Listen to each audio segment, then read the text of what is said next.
അപ്പോൾ ഇത് സുചീന്ദ്രം. ഇവിടുത്തെ ക്ഷേത്രത്തിന്റെ വിശേഷം എന്താണ്? 3 പേരും കൂടി ഒന്നിച്ചിരിക്കുക, ബ്രഹ്മ വിഷ്ണു ശിവൻ. ഓക്കെ. ലോകത്തിലെ ഈ ക്ഷേത്രത്തിന് 3 പേരും കൂടി ഒന്നിച്ചിരിക്കുന്ന സ്ഥലമാണ്. ഇന്ദ്രന് ശാപം കിട്ടിയ സ്ഥലമാണ്. സ്ഥലത്തിന്റെ പേര് സുചീന്ദ്രം. തമിഴിൽ സുദ്ധം പ്ലസ് ഇന്ദ്രൻ, സുചീന്ദ്രൻ എന്നായി. എല്ലാ അമ്പലത്തിലും അർത്ഥസാമ പൂജ ഉണ്ട്. ഈ അമ്പലത്തിൽ അർത്ഥസാമ പൂജ ദേവേന്ദ്രൻ ചെയ്തതായിട്ട് ഐതിഹ്യം. ഓക്കെ. ഈ അമ്പലം മുമ്പ് കേരളത്തിൽ ഇപ്പൊ തമിഴ്നാടായിരിക്കുന്നത്. ഇത് മുമ്പ് കേരളത്തിന്റെ ഭാഗമായിരുന്നു. മുമ്പ് കേരളത്തിൽ ഇപ്പൊ മാനേജ്മെന്റ് തമിഴ്നാടാണെങ്കിലും പൂജാരികളൊക്കെ കേരളത്തെ ഐതിഹ്യമാണ്. കേരളത്തെ ഐതിഹ്യമാണ്. പൂജാരിത്തരം കേരളത്തിൽ നമ്പൂരികളാണ്.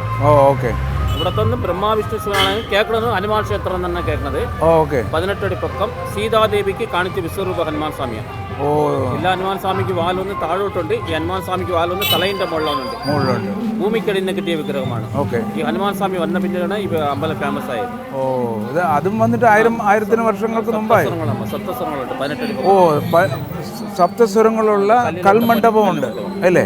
അത് ഈ അമ്പലത്തിന്റെ ഒരു പ്രത്യേകതയാണ്. തമിഴ്നാട്ടിൽ 3 അമ്പലത്തിൽ നന്ദികേശ്വരം വിശേഷമാണ്. ഒന്ന് തഞ്ചാവൂർ, 2 രാമേശ്വരം, 3 ഇവിടെ. തഞ്ചാവൂർ ഒന്ന് കല്ലും രാമേശ്വരത്തിൽ ചുണ്ണാമ്പും ഇത് കടച്ചങ്ക് കൊണ്ട് ചെയ്തതാണ്. ചങ്കുകൾ കൊണ്ട് നടത്തിയത്.